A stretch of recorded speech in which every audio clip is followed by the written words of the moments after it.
Greetings, everyone. My name is Vanessa Soto. I'm a youth services librarian at the Five Corners Library, but today I'm here as a representative of the college readiness team, and I'm going to teach you how to use a really cool search tool called the Occupational Outlook Handbook. It's a tool that'll help you learn all about different professions and a little bit about their pay, different things that you would need to know before you decide to choose a career. So, if you're a high school student and you're thinking about what you want to do, what college you want to go to, or if you're an adult who's thinking about entering a different job, different field, this tool can really help you learn about all of the things that you would want to know before you decide to either apply to college or change careers and try something new. So I'm just going to share my screen and I will show you how to get to the Occupational Outlook Handbook from our website, jclibrary.org. So this is our website, jclibrary.org. I'm going to minimize myself so that way you're not distracted and you can just focus on how to get to Occupational Outlook Handbook. So I'm going to scroll down. We're going to go to the college readiness landing page, which is right here. And once we are on the page, this is all of the different resources that are available for free for our community and anyone else who is here on this page. There's resume writing workshops, we have health sciences conferences, we have teen life conferences, we have a social worker on staff that does self-care chats. So we have a lot of great things. We also have a YouTube channel. So definitely check out college readiness programs. If you missed this program, you can always go to the college readiness playlist and you can rewatch. So I'm taking you to the Occupational Outlook Handbook. There's a little synopsis here. So the Occupational Outlook Handbook is from the US Bureau of Labor and Statistics, and it will show you the work, education, and training requirements, advancement opportunities, employment, salary, and 10-year job outlook from hundreds of occupations. So we'll click here, and this is the Occupational Outlook Handbook. So there's a lot of great things on this page. As you can see on the left-hand side, there's occupation groups. You can select one of these and do some research. You can also select occupations by these different drop-down menu tools, which is median pay, number of new jobs, the projected growth of those jobs, entry-level jobs, or if you need a doctoral degree, master's degree, bachelor's degree, associate's degree. So these are all different ways that you can um, kind of narrow your search down. So whether or not you need on-the-job training, apprenticeship, long-term job training, you can narrow it down that way. You can also do alphabetized. You can search alphabetized. So if you want to become like an engineer, you can click E and I'm sure you will find engineering there. There's a featured occupation. And then these are other little ways that you can look for different types of jobs. So this highest paying, fastest growing. And if you hover over it a little while, it'll give you an idea of what you're looking at. So a list of 20 occupations projected to grow the fastest. Most new jobs, so new jobs that are coming up and are growing, and field of degree. So one of the things that I know is a little bit confusing is we're talking about a lot of uh, things that are that's just very confusing in general, talking about jobs and projected growth. If there's anything you're confused about, there's a section to help you. So there's frequently asked questions, a glossary, a teacher's guide, and a career outlook. So I'm going to click on glossary just to show you if any of the terminology, any of the words are confusing, you can always go to this glossary and search up the words. So if you're confused about what base year is, here's the definition. If you don't know what consolidation is, here's the definition. So this will help clear up any confusion for you. So I'm just going to click on this blue banner and go back. There's also tabs up here. You can search here as well.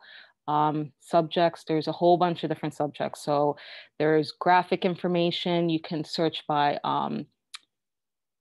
areas like New England, New York, Southeast, Midwest. There's graphics that you can check out if you're a more visual person. There's also economic releases. So there's different Data tools that you can use here to find out quarterly, annual information, inflation prices, pay and benefits. So there's those different things that you can search. And then there's a classroom tool. So there's actually a teacher tool and student tool that you can use, which I'll go into a little bit later. First, I just wanted to show you if you decide to search for a job based on alphabetical order, they have some here. These are the groups, or you can do these as well. But let's just look at computer and information technology. So these are all the different occupations that fall under computer and information technology.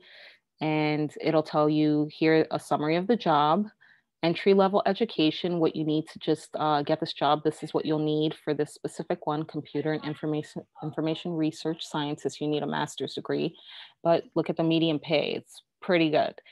So over 100,000 a year. Computer network architects, that's also over 100,000 a year. So let's go a little bit deeper. Here's a summary of some of the things we just stated. Tells you the education, and each of these down here you can click on and you get a little bit more information. So like the work environment, how to become this particular occupation, how to get into a computer and information research scientist, the outlook for that career. So these are all different things. There's also tabs here, what they do, work environment. You can look at it through this way, or you can look at it through this. So I'm going to go back. Now, if you want to get into, say, let's look at social sciences, life, physical, and social sciences. This is a good area as well, but you can see there's definitely a difference in pay from computer science to social sciences. So if you're looking to make over 100,000 a year, this may not be the group that you want to search for. Although biochemists do make almost 100,000 a year, so that's something to think about. But if you do not want to get a doctoral degree, you don't want to become a doctor, that might not be a good career for you. So these different areas of information can really help you narrow down what you want to do, because you'll be able to say, hey, maybe I don't want to become a doctor, or you can say, hey, I really want to make almost 100,000 a year. That might be appealing to me. So we'll also check these tabs. We'll see what is the highest paying job. And we see here it's a psychiatrist. So psychiatrists make over 200,000 a year. But let's see what it takes to become a psychiatrist. So here's a summary, and there's also actually little videos on the side too, if you want to watch. But it'll tell you here the type of education you need to become a doctor as well. So that might not be something, again, that you want to do, commit a lot of time to what it takes to become a doctor. It's a lot of years of school. But if you're willing to put all of that effort into going to school, you can definitely become a psychiatrist. I felt like this was a really good area to look at.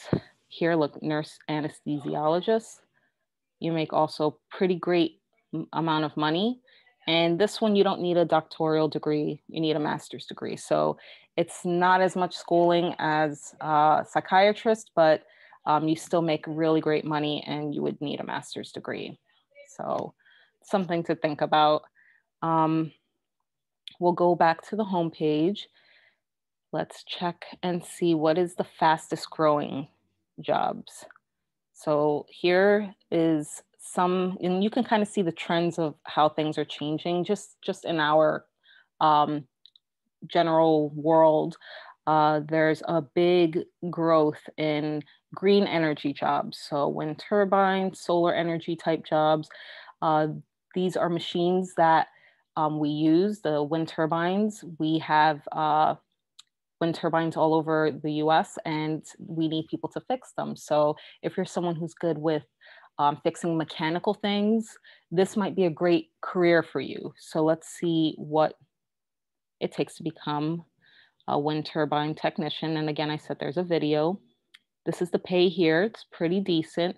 And the level of education is post-secondary non-degree award. So it's more of a trade type job. So you would have to keep that in mind, how to get that specific type of certification. And again, you can go back into the area of certifications and find out how to become a wind turbine technician. And even here, you can look at it directly from here. So how to become one, and it'll tell you all the information that you need. The training, licenses, certifications. So there's many ways to find out about all of this information. And like I said, you can also search through these tabs up here.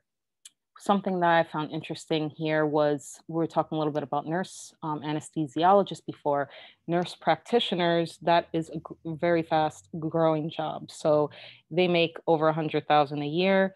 Hudson County Community College has a nursing degree program. So those students are really making a good choice because this is a growing job. It pays a really great salary. Let's look a little bit into that. You need a master's degree, but you're going to make really great money and it's a growing field. So there's going to be a lot of jobs available for people who go into nursing. Um, and you can see down here, we have data scientists, a lot of those Java courses that people take. We have books for Java at the library. People are definitely looking into like becoming data scientists because it's a growing industry and you make a really decent amount of money. Same thing with information security analysis, growing job, you make very great money. So we're gonna go back to the home page. I just wanted to show you a little bit about the classrooms.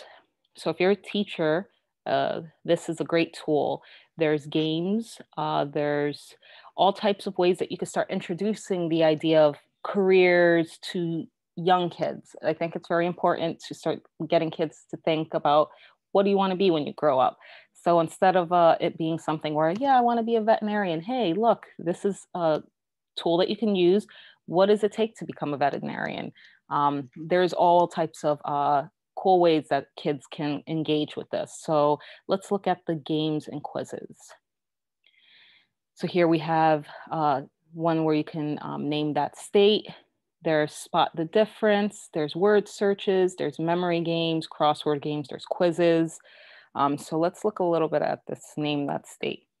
And you can choose the difficulty. I'm going to stick with easy. And you would just choose one and it'll tell you right here, the unemployment rate for Vermont. And it's a fun way for the kids to find the state and also find a little bit about the unemployment rate and get them thinking about what it means to be looking for work or, what the unemployment rate is. It's just a great way to engage kids and get them thinking about what they want to do as they get older. So we'll look at the student desk.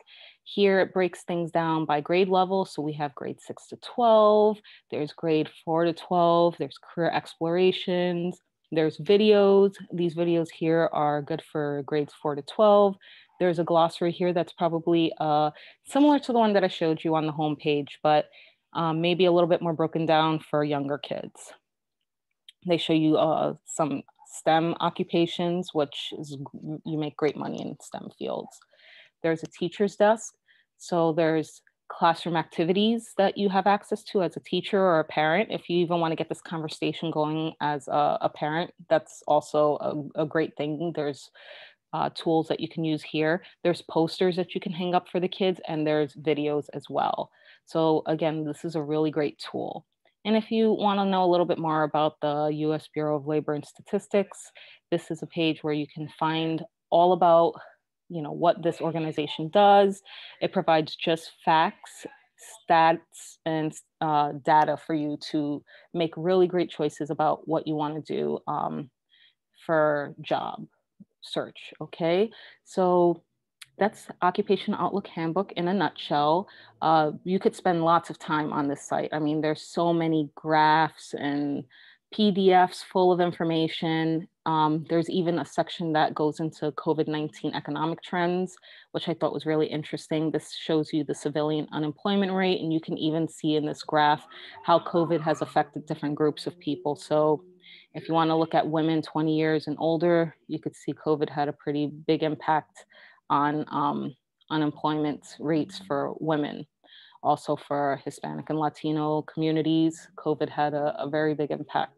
So this is another way for you to search just information that can really help you search for jobs. So I'm going to stop sharing my screen. Again, I'm Vanessa Soto, and if you have any questions about what we discussed today, please reach out to the college readiness team at collegereadiness@jclibrary.org. We'll be more than happy to help you learn how to use this tool. If you have any questions, I am more than happy to assist. I can even try and do a screen share and do a quick overview. Again, if you email us, I would take the time out to do that for sure. Enjoy, and I hope this was informative. There's also other videos that you can find on YouTube that go into depth as well, but it's pretty much the same thing that I went over today. So if you need more information, please reach out. Thank you very much, everyone. Stay safe and take care. Bye.